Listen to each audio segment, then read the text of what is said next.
విద్యావంతులు కావాలి, సంస్కారవంతులు కావాలి, మాస్ లీడర్స్ కావాలి. పక్క పార్టీలు క్రిమినల్ గ్యాంగులు వేసి మీద పడితే ఎదుర్కోవడానికి మాస్ లీడర్లు కావాలి. బొగ్గు సీను లాంటి మాస్ లీడర్లు కావాలి నాకు. ఒక దేహానికి ఒకలాంటి రక్తం సరిపోదు. ఒక దేశానికి ఒక వంపులో ఉండే నది సరిపోదు. పరిస్థితులను బట్టి బొత్స గారికి విజయనగరంలో మామూలు పంపించాలా, ముక్కా శ్రీనివాసరావుని పంపించాను పార్లమెంట్కి. బొత్సకి సరైనోడు, కరెక్ట్ గా అదే పంపించాం. చర్యకి ప్రతి చర్య ఉంటది. చిన్నప్పుడు చదువుకుని తక్కువైన ఒకటి గుర్తుండిపోయింది.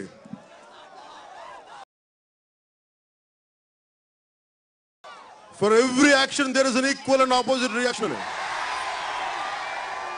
తెలుగుదేశం నాయకులకు కానీ, వైసీపీ నాయకులకు కానీ, జగన్మోహన్ రెడ్డి గారికి కానీ, చంద్రబాబు గారికి కానీ, మీరు మంచి వాళ్ళని పెడితే నేను మంచి వాళ్ళని పెడతాను, మీరు విద్యావంతులను పెడితే నేను విద్యావంతులను పెడతాను, మీరు మటుకు ఆ టైప్ వాళ్ళని పెడితే నేను కూడా మా వాళ్ళు కూడా చాలా బాగా మిమ్మల్ని ఎదుర్కొనే వాళ్ళని పెడతాను, మర్చిపోకండి. అంతేకాని మేము మంచి వాళ్ళని పెట్టామండి మమ్మల్ని కొడుతుంటే భరించే అలా పెట్టను, తోలు తీసే వాళ్ళని పెడతాం, గుర్తుపెట్టుకోండి. అందుకని నా సోదరుడు రఘు గారికి మేము అండగా ఉంటాం తెలియజేస్తుంటే ధన్యవాదాలు తెలుపుకున్నాను. జై హింద్ రఘు.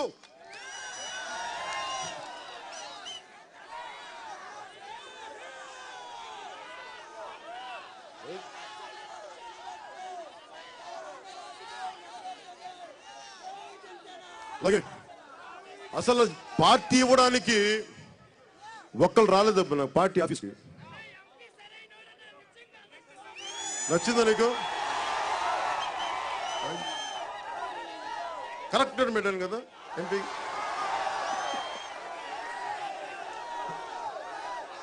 అందుకే కొత్త వాళ్ళని పెట్టాను. మామూలు అడిగారు బిగిచ్చాడంటే ఒక్కొక్కరికి మళ్ళీ 10 సంవత్సరాల క్రితం బిగిస్తే ఇంకా కొట్టుకుంటా ఉన్నారు. ఇంకా కేసుల నుంచి అలాంటి వాడిని పట్టుకొచ్చాను.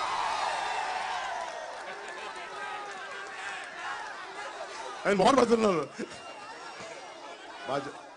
చాలా ప్రేమమూర్తి, చిన్న టీచర్ కొడుకు.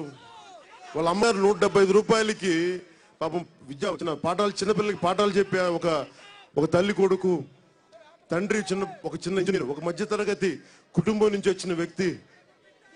స్నేహితులను అండగా కలుపుకొని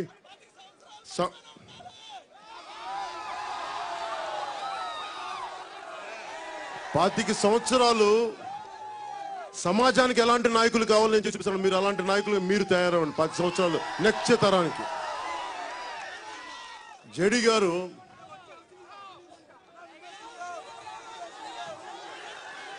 గారు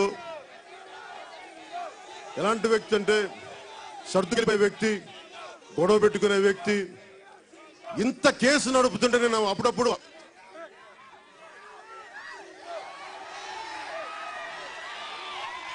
నాన్న ఇది ఈ జెండా 25 సంవత్సరాల భవిష్యత్తు ఇచ్చే జెండా, దీన్ని కాలు కింద వేయకండి దయచేసి, గుండెలు పెట్టుకోండి, జాగ్రత్తగా మండవటం నేర్చుకోండి. ఎక్కడన్నా బయట కనిపిస్తే జాగ్రత్తగా.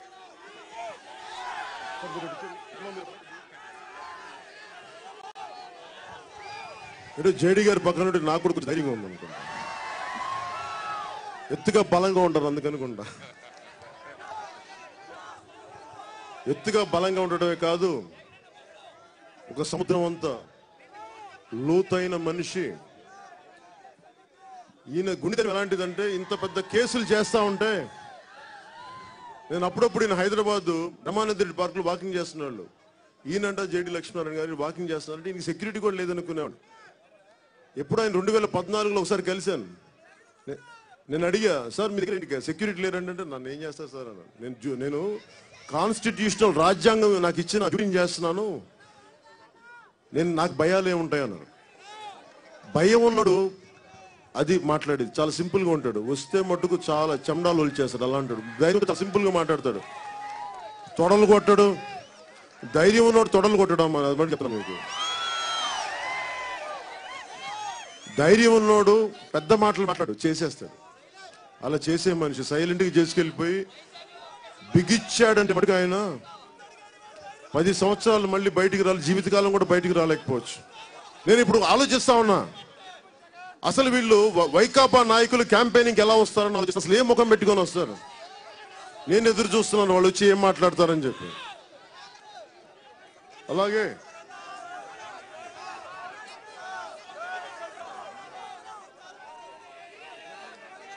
నాకు ఆఫీస్ లేని చోట, ఎక్కడ ఆఫీస్ ఇవ్వలేకపోయారు, ఒక ఇద్దరు దంపతులు వచ్చి,